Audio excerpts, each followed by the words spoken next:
Good afternoon, class. My name is Thomas Turner. I'd like to thank you for listening to a solution that I think I've found to a problem that I can see that's facing farmers and landowners in rural Tennessee. Now, I'm actually glad that during this class I was given this prompt because a couple of years ago, me and my grandfather found a solution to this issue that I'm going to present to y'all. And this is a great opportunity to spread awareness to the class, and maybe some big changes will happen in some state legislature. First, let me break down the problem, that way I can further explain our solution. According to a study directed by Christopher Boyer, from the year 2012 to 2022, there has been a $23 million a year increase in crop insurance payout due to wildlife damage. The two most leading crops in this study also happen to be the two highest yielding crops per year in the state of Tennessee: soybeans and corn.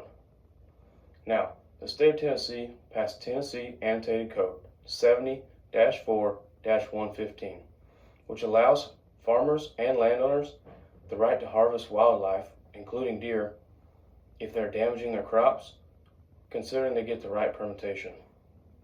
Now, this has helped knock down the amount of crop damage per year, but this just leaves one problem. Farmers are not allowed to harvest the meat. Now, I've heard of some unethical farmers shooting deer and other creatures in the gut to critically wound them so that they'll run off into woods and out of their fields to die, leaving them with less work.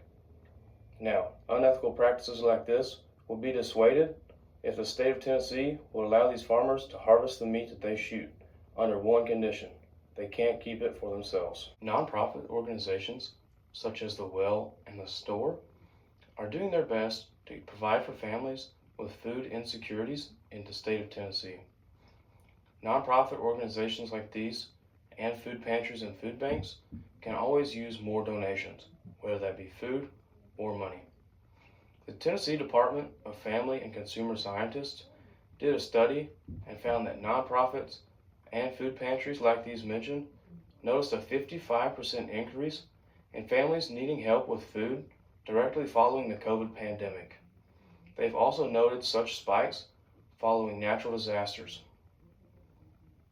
Now, I think the state is missing a real opportunity here to keep these organizations and these pantries stocked with fresh meat coming from these deer that have been killed due to them damaging crops. In times like we're in, with the government being shut down and SNAP and other programs not being funded, there are many low-income families that are struggling to put food on their table. In extreme cases like this one, extra venison being stocked up in these pantries, these food banks, and in these nonprofit organizations could be the difference in kids going to bed with a full stomach or going to bed hungry. As of right now, this is just a theoretical solution that me and my grandpa came up with a couple of years ago. But with the help of this class, there's a possibility that this solution could spread and help create some change in state legislature. I've now presented this issue and the solution to you, so you are now educated on it. If you leave here and can tell 5 people about this solution, and they turn around and tell 5 people, and those 5 people turn around and tell 5 people, and so on and so forth, then we could really set up a foundation to be able to petition state legislature to amend Tennessee Annotated Code 70-4-115 and help solve the problem of both wasteful deer and low food pantries in the state of Tennessee. Thank you for your time.